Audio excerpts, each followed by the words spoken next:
So let's understand what is power of a test, right? Till now we have discussed what is hypothesis testing and how we do it and what are the basic steps involved in that. In that context only, now we are going to discuss power of the test. So what is power of the test? Maybe you have already mm, like studies these things in your post graduation, but again we are doing this thing, revising it. Kind of. The bottle of a popular cola are supposed to contain 300 ml of cola, and a consumer group believes that company is underfilling the bottles. Assume like sigma is 50 with n 30. है ना? So find the power of the test against the alternative. Mu is equal to 296 mm. Mu is जो mean है, population mean की हम बात करते हैं, and ये स्टैंडर्ड एरर हो सकता है जब सिग्मा से हम लोग करते हैं, and n is equal to 30, यानी नंबर्स ऑफ बॉटल्स, यानी जो हमारा सैंपल है वो हमने 30 का सैंपल लिया हुआ है. ठीक है, तो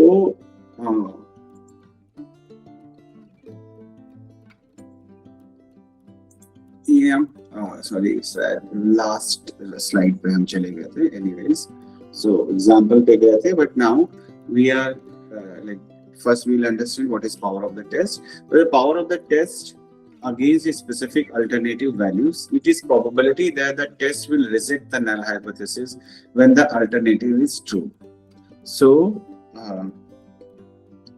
पावर ऑफ द टेस्ट, हमने इससे पहले कल जो बात की थी वो बात की थी टाइप 1 एरर और टाइप 2 एरर क्या होती है. टाइप 1 एरर क्या है कि जब हमारी नल हाइपोथेसिस क्या है, किसी को याद है मैंने क्या बताया था कि जब हमारी नल हाइपोथेसिस को हम क्या कहते हैं, नल हाइपोथेसिस ट्रू है हम उसको रिजेक्ट कर देते हैं, या नल हाइपोथेसिस फॉल्स है हम उसको एक्सेप्ट कर लेते हैं. तो ये है टाइप 1 टाइप 2 एरर्स.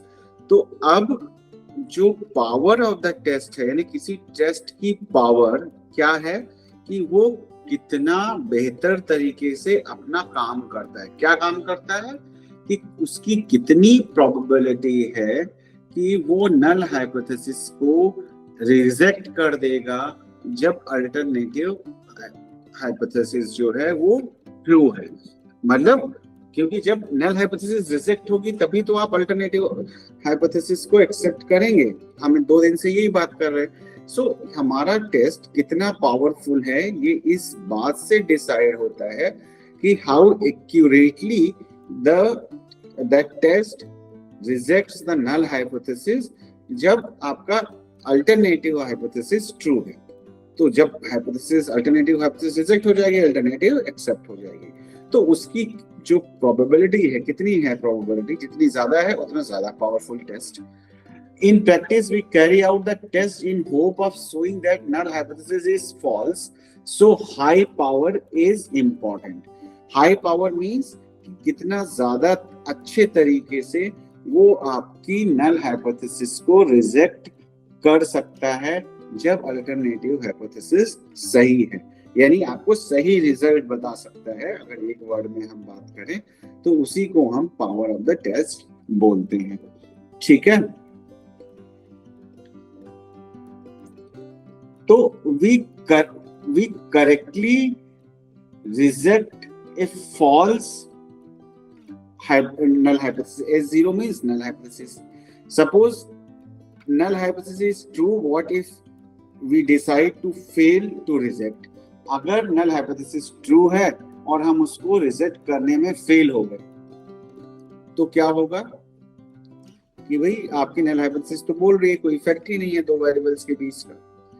एंड दूसरा कारण क्या हो सकता है कि नल हाइपोथेसिस ट्रू है और उसको हम रिजेक्ट कर रहे हैं. ये भी तो हो सकता है कि वो सही है और हम उसको रिजेक्ट कर दे रहे हैं. वो नल हाइपोथेसिस सॉरी ट्रू है लेकिन हम उसको we are like failing to detect that or reject that. So that is these are the basically type 1 and type 2 errors जो हम कल बात कर रहे थे, है ना। तो पावर ऑफ द टेस्ट का कॉन्सेप्ट समझ में आया आपको, क्योंकि ये कॉन्सेप्ट जितने ज्यादा क्लियर होंगे उतना ज्यादा आपके लिए स्टैटिस्टिक्स इजी हो जाएगी। So suppose researcher selects a random sample of size 49 from a population. Standard deviation is 35. In order to standard deviation sigma से हम लोग क्या कहते हैं indicate करते हैं. In order to test at the 0% significance level, the hypothesis is H mu H ratio mu means आपका जो पॉपुलेशन मीन है इज इक्वल टू 680 और ये ग्रेटर देन 680। ये हमारी अल्टरनेट हाइपोथेसिस है कि हम रैंडम सैंपल हमने लिया 49 लोगों का, है ना, और हमें ये देख और हमने क्या किया, टेस्ट एट द 1% सिग्निफिकेंट। 1% सिग्निफिकेंट लेवल का मतलब क्या है कि 99% हम श्योरिटी के साथ अपने रिजल्ट को बोल सकते हैं कि ये सही है और ऐसा हो सकता है।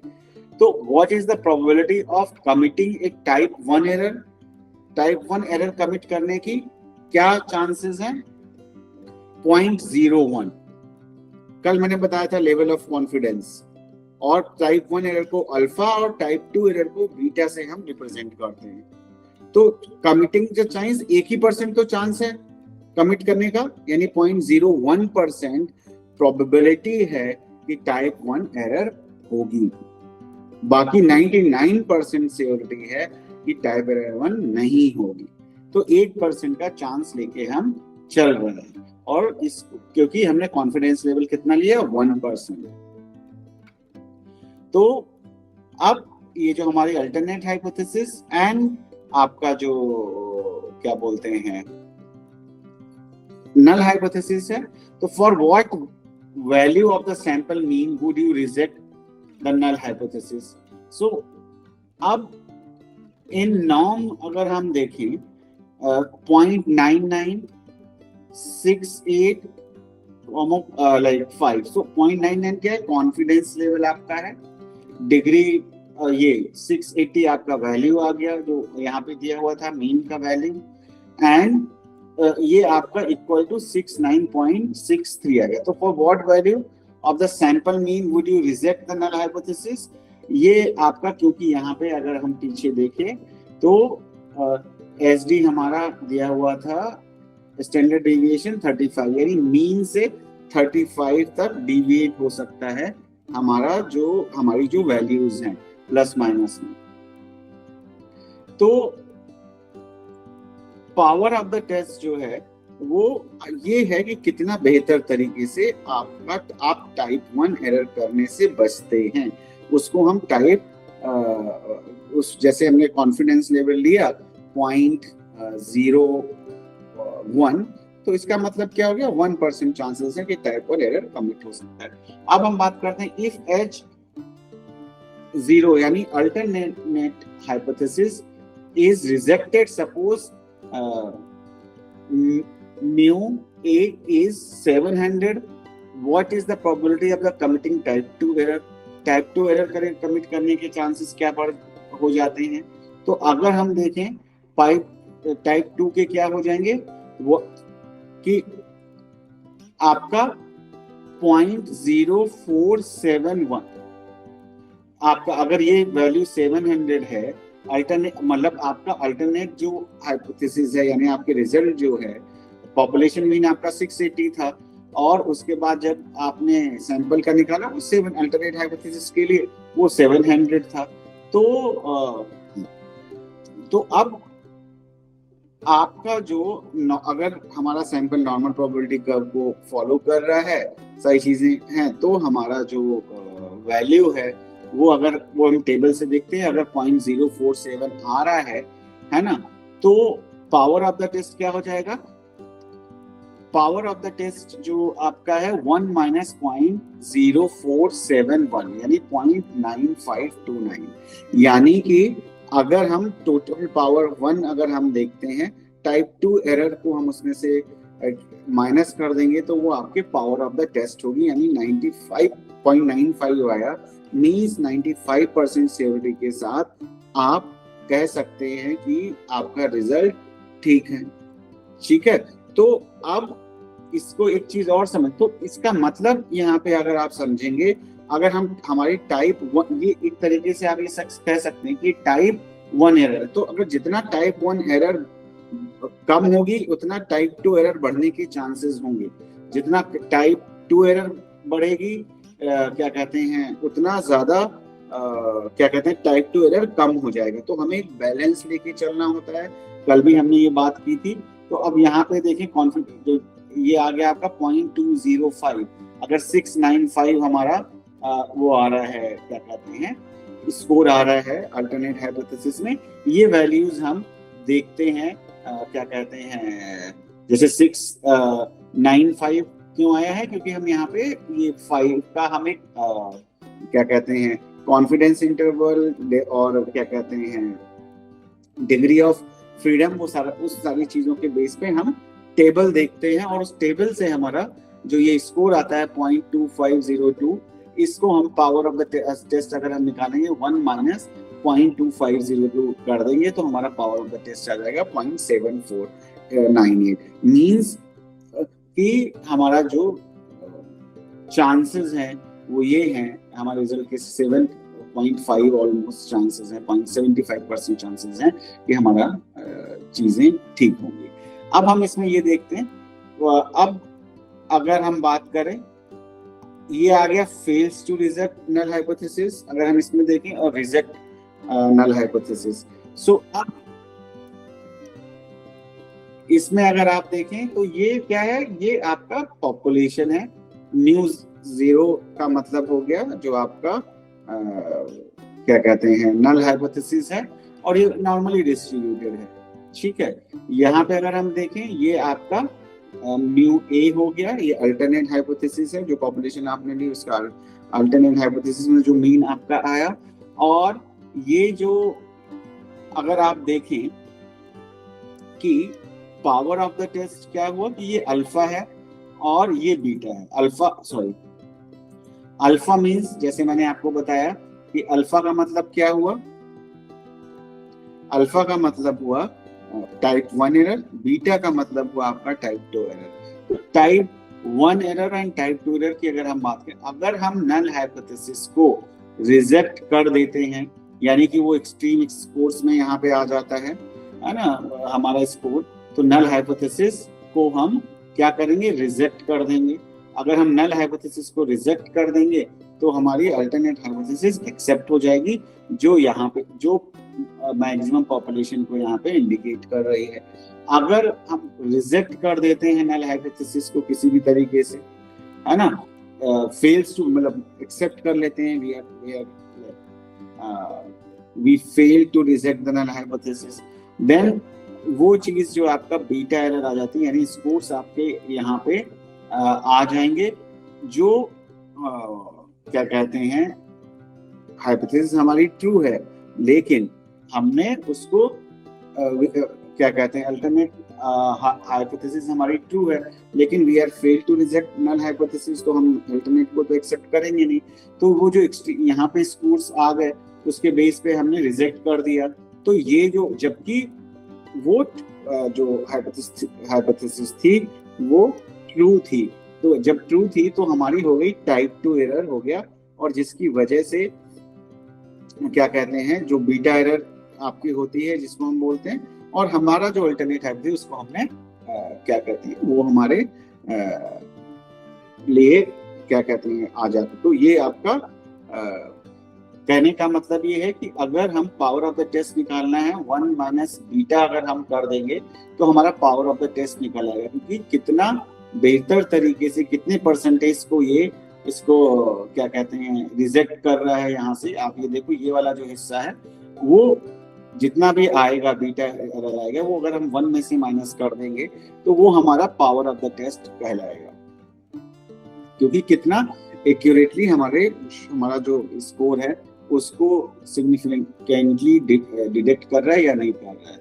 What happens to alpha, beta and power when the sample size is increased? अब जब सैंपल साइज इंक्रीज होता है तो क्या होता है?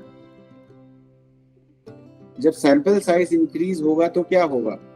मैंने पहले भी बात की, जब सैंपल हमारा इंक्रीज होता है तो चांसेस हमारा बढ़ जाता है किस चीज का, कि हमारा जो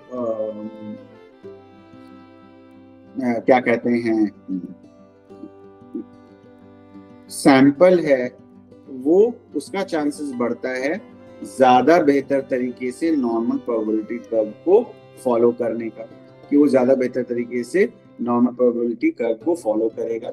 यानी इक्वली डिस्ट्रीब्यूटेड जिसको हम बोलते हैं, या नॉर्मली डिस्ट्रीब्यूटेड जिसको हम बोलते हैं, तो उसके होने के चांसेस बढ़ जाएंगे। तो अब क्या होगा, जब ये कर्व ये था, अगर हम ये बात करें बीच वाला जो ऊपर निकला हुआ है ये स्क्यूड है, ये स्क्यूड है।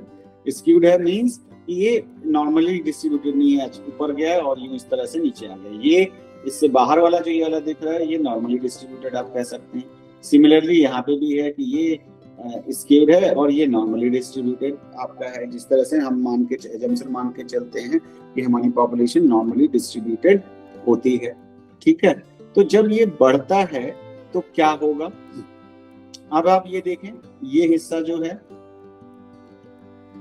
ना, ये हिस्सा है, और ये जब स्क्यूड है तो ये और इधर खिसक के आ गया, यहाँ पे आ गया। ये अल्फा, ये यहाँ पे एरर हो रही थी जब हमारा सैंपल प्रॉपर्ली डिस्ट्रीब्यूटेड नहीं है, ये अंदर की तरफ और आ गया। तो क्या होगा, हमारे और ज्यादा हिस्से को रिजेक्ट करने के चांसेस, मतलब विल बी मोर, मतलब there are more chances that we fail to result as null hypothesis. ये हो जाएगा क्योंकि हमारे चांसेस और बढ़ जाएंगे इस चीज को वो करने के लिए, क्या कहते हैं, ना रिजेक्ट करने के लिए। तो the researcher is free to determine the value of alpha. Alpha means आपका पॉइंट, जो आपका टाइप 1 एरर है। टाइप 1 एरर क्या है, जैसे मैंने लेवल ऑफ कॉन्फिडेंस जो आप चूज करते हैं, जैसे आपने चूज किया 0.05 तो 95% चांसेस हैं कि आप मतलब you will be able to reject the null hypothesis. अगर आपका 0.1% है तो 91% है। तो आप डिसाइड कर सकते हो अल्फा को जब आप लेवल ऑफ क्या कहते हैं कॉन्फिडेंस लेवल आप डिसाइड करते हो, तो उस टाइम पे आप डिसाइड कर सकते हो कि टाइप 1 एरर आप कितना रखना चाहते हो। ये बात हमने कल भी किया था। The experimenter can not control beta, लेकिन बीटा कंट्रोल करने का कोई रास्ता नहीं है, since it is dependent on the alternative values. The ideal situation is to have as small as possible as and power close to 1. 1 का मतलब होता है सबसे हाईएस्ट पावर। तो जितना ज्यादा पावर हम रख सकते हैं, जैसे 0.01 हमने ले लिया अल्फा को, तो हमारा बेहतर हो जाएगा। तो जितना ज्यादा हम 1 के पास रहेंगे, यानी 0.8, 0.9, 0.8, 0.85, सो ये वैल्यूज अच्छी वैल्यूज मानी जाती है। As alpha increases, power increases, but also the chance of type 1 error has increased. So जब type 2 error is increased, मतलब जैसे क्या कहते हैं, जितना ज्यादा हमारा जो पावर है, जब अल्फा इंक्रीज, मतलब कॉन्फिडेंस लेवल जितना हम बढ़ाते जाएंगे, हमारे टाइप 1 एरर होने के चांसेस बढ़ते जाएंगे। क्यों बढ़ते जाएंगे? क्योंकि हम ज्यादा पॉपुलेशन इंक्लूड कर रहे हैं, उसके अंदर 99% हम इंक्लूड कर रहे हैं, या उससे भी ऊपर इंक्लूड कर रहे हैं, मिनिमम मैक्सिमम 99% हम अगर इंक्लूड कर रहे हैं, तो हमारा क्या कहते हैं, जो हमारा चांसेस हैं टू फेल, टू एक्सेप्ट और fail to fail this alternative hypothesis, that also increased. So best way to increase power without increasing alpha is to increase the sample size. तो अब क्या होगा, जब आप सैंपल साइज बढ़ा देंगे, तो जैसे मैंने बोला कि नॉर्मली डिस्ट्रीब्यूटेड हो जाएगा आपका कर्व, और चांस जो है वो टाइप 1 एरर यानी अल्फा का चांस होने का कम हो जाएगा। तो इसीलिए बोलते हैं कि जितना बड़ा सैंपल उतना बेटर कॉन्फिडेंटली आप रिजल्ट को बोल सकते हैं, ठीक है। तो ए वाटर क्वालिटी, एक एग्जांपल यहाँ पे दिया हुआ है, a water quality control board reports that water is unsafe for drinking if the mean nitrate concentration exceeds 30 ppm, है ना। Water specimens are taken from a well, कई मतलब सैंपल लिया गया, सैंपल ही हो गया, वाटर के सैंपल्स लिए गए। Identify the decision, you decide that the water is not safe to drink when in fact it is safe, यानी type 1 error, you fail to reject null hypothesis, यानी कि पानी सेफ है लेकिन हमने type 1 error कर दी और हमने ये बोला क्या कहते हैं अभी क्या कहते हैं and we rejected the null hypothesis कि ठीक है, तो you decide the water is not safe, आपने decide किया and to drink when it in fact it is safe, that is type 1 error आपका हो गया। Then you decide that water is not safe to drink when in fact it is not safe, मतलब आपने decide किया कि safe नहीं है और वो सेफ नहीं भी था, तो ये आपका करेक्ट डिसीजन हो गया। So this is the power of the test, कि आप सही तरीके से डिटेक्ट कर रहे हैं प्रॉपरली, उसी को हम पावर ऑफ द टेस्ट बोलते हैं। तो वही एग्जाम्पल यहाँ पे दिया हुआ था कि ठीक है, इसको छोड़ देते हैं, इसको एग्जाम्पल को समझ, पहले वाले से हम ऑलरेडी समझ चुके हैं कि किस तरह से क्या है पावर ऑफ द टेस्ट, कि करेक्टली जो हमारा रिजल्ट है वो आएगा, उसमें चांसेस गलती के कम से कम हो, उसी को हम पावर ऑफ द टेस्ट बोलते हैं। लेकिन जैसे जैसे हम जैसे हमने बोला कि टाइप 1 एरर को हम कंट्रोल कर सकते हैं, टाइप 2 एरर हमारे कंट्रोल में नहीं होती है और उसको कम करने के लिए हमें बड़ा सैंपल लेना होता है, लेंगे तो टाइप 1 एंड टाइप 2 एरर हमारी कंट्रोल्ड रहेंगी। ये समझ में आई बात? अगला करें।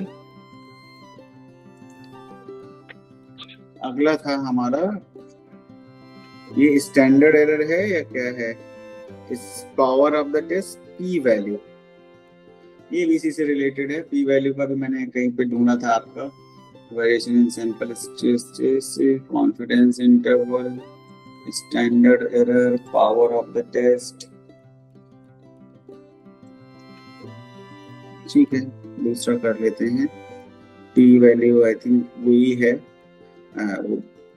कॉन्सेप्ट ऑफ स्टैंडर्ड एरर, ये भी मैं बता चुका हूँ, बस एक बार आपको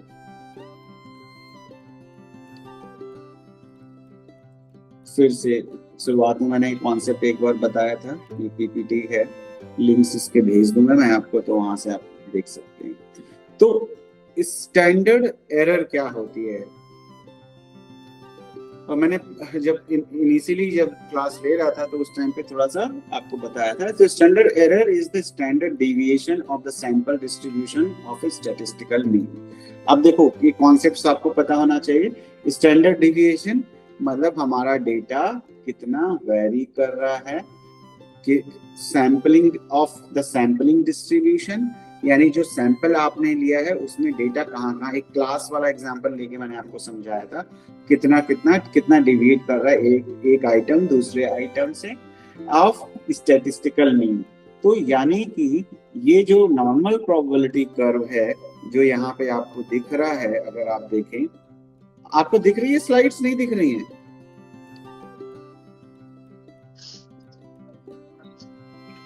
अभी तो बंद है सर। स्लाइड, हाँ स्लाइड दिख रही है आपको? नहीं दिख रही सर। नहीं सही नहीं दिख रही। अच्छा, क्या दिख रहा है? स्क्रीन दिख रही है पूरी स्लाइड? कैसे? अभी तो वो भी नहीं है सर। एक मिनट मैं दोबारा से शेयर करता हूँ।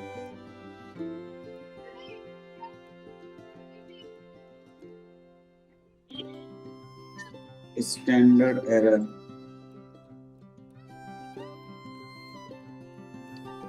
अभी आया? Yes sir. जी सर। आगे। हाँ, सो स्टैंडर्ड एरर में अगर हम ये देखें, ये हिस्से, ये नॉर्मल प्रोबेबिलिटी कर्व है, जैसे मैंने बताया था प्लस माइनस 3 सिग्मा के बीच में डिस्ट्रीब्यूटेड होता है, मैक्सिमम पॉपुलेशन बीच में होती है, हम एज्यूम करते हैं कि most of the population in between, ठीक है। इसी को हम नॉर्मल डिस्ट्रीब्यूशन कर्व बोलते हैं, नॉर्मल प्रोबेबिलिटी कर्व बोलते हैं, ठीक है। तो अब सैंपलिंग जो क्या कहते हैं स्टैंडर्ड एरर जो है, तो वो क्या होता है, किसी भी सैंपल का, कि सपोज सैंपल जो है नॉर्मली डिस्ट्रीब्यूटेड है, उसका मीन यहाँ पे है सेंटर में, तो अब इस मीन से आपका जो डेटा है वो कितना डेविएट करता है, उसी को हम बोलते हैं स्टैंडर्ड एरर। तो क्या है standard error? Is the standard deviation of the sample distribution of the statistical mean, यानी स्टैटिस्टिकल मीन के जो अर्थमेटिक मीन हम निकालते हैं, तो अब क्या है, वो क्या है, जो आपका सैंपल डिस्ट्रीब्यूशन है उससे कितना डेटा आपका वेरी कर सकता है। इसीलिए जब आप कोई टेस्ट देखते हैं या उसका मैनुअल पढ़ेंगे तो वहां पे मीन भी लिखा होगा और एसडी भी लिखा होगा। एसडी का मतलब स्टैंडर्ड डिविएशन, तो उसका मतलब यही होता है कि कितना वो वेरी कर, स्टैंडर्ड एरर मतलब कितना एरर का चांसेस है, कितना वो डिविएट कर सकता है मीन से। मान लिया किसी का IQ 90 आया आपके स्कोर पे और उसमें दिया हुआ है कि जो उसमें स्टैंडर्ड एरर है वो 0.5 मतलब 5 हो सकती है, तो यानी 90 आया है तो वो 85 और 95 के बीच में भी हो सकता है वो कोर्स एग्जैक्ट, वो मतलब वो IQ एग्जैक्ट 90 ना होके, तो वो इतना डिविएट कर सकता है, चांसेस है, उसी को हम स्टैंडर्ड एरर बोलते हैं। तो वही दिया हुआ standard error is the standard deviation of the sampling distribution of the statistical mean.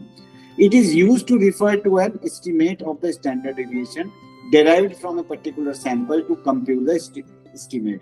तो अब एक estimation हमें मिल जाता है, तो it is used to refer to an estimation of the standard deviation derived from the particular sample to compute the estimate, कि भाई कितना डेविएट कर सकता है वो क्या कहते हैं मीन से, वो उसका जो कंप्यूशन होता है उसी को हम क्या कहते हैं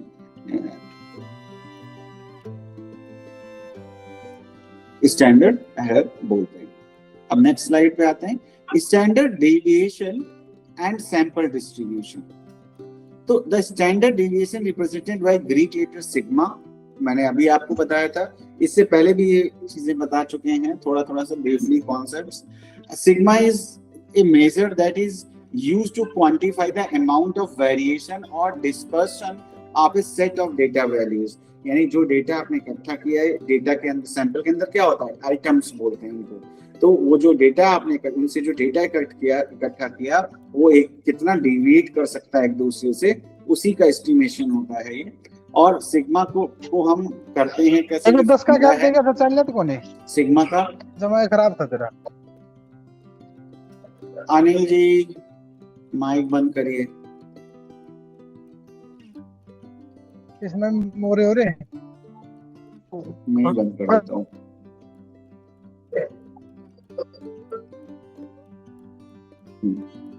The standard deviation represented by the Greek letter sigma, ये हो गया सिग्मा का फॉर्मूला ये है स्टैंडर्ड डिवीजन के, ये _1/n, n is your sample size कितना है, एंड देन सिग्मा आपका हो गया xi माइनस म्यू का स्क्वायर। ये कैसे कैलकुलेट करते हैं ये भी मैंने आपको बताया था, तो मैं रिपीट नहीं कर रहा हूँ कि कैसे स्क्वायर्स निकालते हैं, डेविएशन मीन से डेविएशंस निकालते हैं टेबल के through, I think last to last class में बताया था मैंने, so I am not going into that detail. Sampling distribution is probability distribution of given statistic based on the random sample से लिया गया कि कितना डिस्ट्रीब्यूशन है उसका। It provides major statistical inferences for which it is important. It is standard deviation divided by the square root of the sample size. तो sigma क्या होता है, standard deviation divided by square root, so it is standard deviation divided by the square root of the sample size. ठीक है, sample size का मतलब आप समझते हैं, तो उससे हम डिवाइड कर देते हैं उसके स्क्वायर से। नीड ऑफ स्टैंडर्ड, अब इसकी जरूरत क्या है, वो तो कैलकुलेशन जो था वो है, आगे हम आपको करना पड़ेगा जब आप रिसर्च करेंगे। इसकी जरूरत क्या है, देखो कॉन्सेप्ट समझना जरूरी है। फॉर्मूला नहीं याद होगा, कोई बात नहीं, वो सारी चीजें होती हैं ऑटोमेटिकली आज की डेट में। आपके पास सॉफ्टवेयर्स भी हैं बहुत सारे, बट अगर कॉन्सेप्ट नहीं क्लियर है तो आपको ये नहीं पता होगा कि कौन सा फॉर्मूला या कौन सा स्टैट मुझे लगाना है अपनी रिसर्च में, या कौन सा नहीं लगाना है तो क्यों लगाना है। तो ये चीजें आपको कंप्यूटर नहीं बताएगा, ये आपको खुद पता होना चाहिए आपके कॉन्सेप्ट में, तो उस पर ज्यादा फोकस करना है, बाकी चीजें आप कर लेंगे। Used as a instrument in testing a given hypothesis को टेस्ट करने में जहाँ पे भी यूज होता है। It provides an idea about the unreliability of the sample, कि भाई अगर बहुत ज्यादा डेविएशन है इस कोर्स में, जैसे मैंने आपको लास्ट टू लास्ट क्लासेस में आपको बताया था कि अगर एक स्कोर 500 है, एक स्कोर 5 है, तो उनके बीच का गैप तो बहुत ज्यादा हो गया, तो डेटा अनरिलायबल हो जाएगा हमारा। अगर ऐसे बहुत सारे स्कोर्स हैं तो उसके बारे में हमें एक आइडिया देता है कि भाई कितना डिविएट कर रहा है हमारा डेटा, क्योंकि इसका मतलब हमारा डेटा जो हमने वो ठीक से नहीं, हमारा सैंपल ठीक से नहीं लिया हमने। It provides an idea about unreliability, right. ये standard error helps in determining the limit within which the value are expected to lie, कि भाई जैसे मैंने बोला कि एक लिमिट बता देता है आपको। इस स्टैंडर्ड एरर आया 5, एसडी आया आपका, एसई आया आपका 5, तो आपको वो बता दे रहा है कि भाई अगर आपके टेस्ट जो आप आईक्यू का टेस्ट कर रहे हैं उसमें आपका स्कोर आ रहा है 90 और आपका एरर की पॉसिबिलिटीज 5 की है, तो वो 85 टू 95 के बीच में ट्रेवल कर सकता है आपका डेटा, मतलब इतनी गुंजाइश है। लेकिन अगर आपका 80 हो जाएगा तो वो नहीं होगा, मतलब 5% चांसेस, मतलब 5 पॉइंट्स इधर उधर हो सकता है। तो ये आपको क्या बता रहा है कि वो कितना रिलायबल है, आप उस डेटा जो 90 का स्कोर आया है उसके ऊपर आप कितना रिलाई कर सकते हो। Estimating standard error, in actual research we rarely have resource to draw multiple sample from a population to estimate standard error। तो स्टैंडर्ड एरर क्या है कि बहुत सारे सैंपल्स आपको लेने पड़ेंगे और कितनी पॉसिबिलिटीज हैं वहां पे ये जानने के लिए। तो instead we typically draw just one sample and estimate the standard error from this sample. तो आइडियल तो है बहुत सारे सैंपल्स हो, लेकिन वो पॉसिबल नहीं है, तो हम एक ही सैंपल से निकाल लेते हैं जो सैंपल हम लेते हैं। We estimate the standard error by dividing the standard deviation by the square root of the sample size. ये मैंने आपको बताया था अभी था कि भाई स्टैंडर्ड डेविएशन से को हम अगर डिवाइड कर दें अंडर रूट नंबर से, सैंपल के नंबर से यानी n से, तो वो हमारा स्टैंडर्ड एरर आ जाता है। तो if we have a large standard deviation we select a small sample then we have a large chance of incorrectly estimating the mean. तो अगर हमारा स्टैंडर्ड डेविएशन के बारे में भी हमने बात की थी पहले, if we have a large standard deviation we select a small sample and then we have a large chance of incorrectly estimating the mean। तो अगर हमारा लार्ज स्टैंडर्ड डेविएशन ज्यादा आया स्टैंडर्ड डेविएशन, तो चांसेस है कि हमने छोटा सैंपल लिया हुआ है और हमारे चांसेस हैं कि हम मीन जो हमारा निकलेगा वो इनकरेक्ट होगा, क्योंकि हमारे पास थोड़े से स्कोर हैं, उसके बेस पे वो नॉर्मली डिस्ट्रीब्यूटेड नहीं है। एक का स्कोर 500 है, एक का 5 है, एक का 300 है, एक का 1 है, तो इनमें डेविएशन बहुत है, तो इनका मीन इनकरेक्टली रिप्रेजेंट करेगा। मीन पे बेस्ड ही बाकी सारी डेटा होता है, तो जब मीन करेगा तो मीन से जो डेविएशन है वो भी आप गलत एस्टिमेट लगाएंगे, इसीलिए सैंपल बड़ा होना अच्छी बात होती है। In this case standard error to which our estimate can vary around its will be large. So जब मीन रिलायबल नहीं है, स्टैंडर्ड डेविएशन बड़ा है, तो स्टैंडर्ड एरर भी बड़ा होगा। So if we have a large standard deviation and we select a large sample, when we greatly reduce the chance of incorrectly estimating the mean। अगर हम इसी को बढ़ा देते हैं, अगर हमारा सैंपल साइज बढ़ जाता है, हम उसको बढ़ा लेते हैं, बड़ा साइज लेते हैं, तो हमारे गलतियां होने के चांसेस कम हो जाते हैं। In this case standard error which our estimate can vary around its true value will be small। तो जितना छोटा स्टैंडर्ड है, जितनी एरर कम उतना बेहतर रिजल्ट। सो अगर ऐसा होगा तो ज्यादा बेहतर रहेगा, सैंपल साइज बड़ा होगा, स्टैंडर्ड डेविएशन कम होगा और स्टैंडर्ड एरर भी कम होगा। If we have a small standard deviation, then even if we have a small sample size, our standard error will be small। तो अगर स्टैंडर्ड डेविएशन हमारा कम होगा तो स्टैंडर्ड एरर भी कम होगा, because that is dependent on that. So अब क्या है, ये एक एग्जांपल दिया हुआ है, will try to understand it. So a coin was tossed 400 times and the head turned up 216 times. Test the hypothesis that coin flipped was unbiased. So assuming भाई unbiased था, ऐसा नहीं था कि biased तरीके से किया गया। Assuming the hypothesis to be unbiased, the probability of getting heads and tails would be 200 each. Probability क्या है कि भाई सिक्के को उछाला गया, एक साइड हेड है एक साइड टेल है, the probability is हेड आ सकता है या टेल आ सकता है, तो 50-50% चांसेस है। तो 400 बार उछाला गया तो 200 बार आने के चांसेस हैं कि हेड आएगा, है ना। और यहाँ पे आया है 216 टाइम्स, 16 टाइम्स ज्यादा आया है, ठीक है।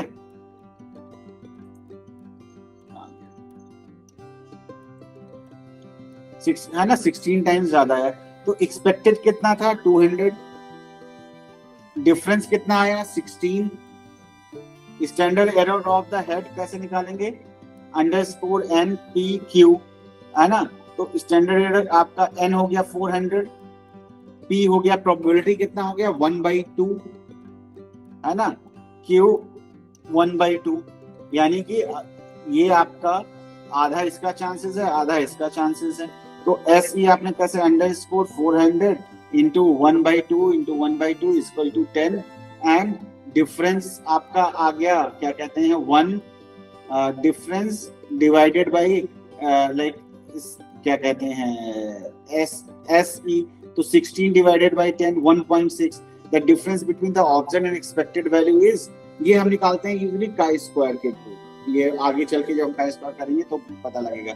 The difference between the observed and expected value is less than 1.96 e, यानी स्टैंडर्ड एरर हमारा आया कितना आया 1.96 and hence the hypothesis accepted, thus the coin is unbiased। अब 1.6 आया है, अब इसको हम चेक भी करते हैं, हमारे पास जो टेबल होती है कि हम इसको वहां से हम चेक कर सकते हैं कि जो स्कोर आया है हमारा उस टेबल में देख के हम इसको क्या कहते हैं वहां से हम एक नंबर हमें मिलता है कि ये उससे ज्यादा है इस कॉन्फिडेंस लेवल पे, कॉन्फिडेंस इंटरवल लेवल पे, तो अकॉर्डिंगली हम डिसाइड करते हैं अगर ज्यादा है कम है सिग्निफिकेंट है या नहीं है, ये हम डिसाइड करते हैं वहां से, ठीक है। सो ये इसमें हम नहीं जा रहे हैं, ये because this is not my PPTs, I have taken it from internet for the reference. तो एडवांटेज क्या, it helps to detect the reduce the sampling error and measurement error as much as possible. कि error जब हमें पता चल गई standard error कितना है तो ये हमें ये बताता है अगर बड़ी है तो हमारा रिजल्ट अनबायस्ड हो सकता है। Standard error of the mean tells us how accurate an estimate of the mean is likely to be, कि कितना सही होने के चांसेस हैं हमारे जो हमने रिसर्च किया हुआ है। तो ये हमारा standard error of the mean था। तो ये हम लोग सॉरी स्टैंडर्ड एरर और स्टैंडर्ड डेविएशन में क्या चीजें डिफरेंस है वो सारी चीजें हमारे पास यहाँ पे थी। And level of confidence and the P test वो भी इसी से रिलेटेड है, वो मैं अभी बात नहीं कर रहा हूँ, वो हम नेक्स्ट क्लास में करेंगे।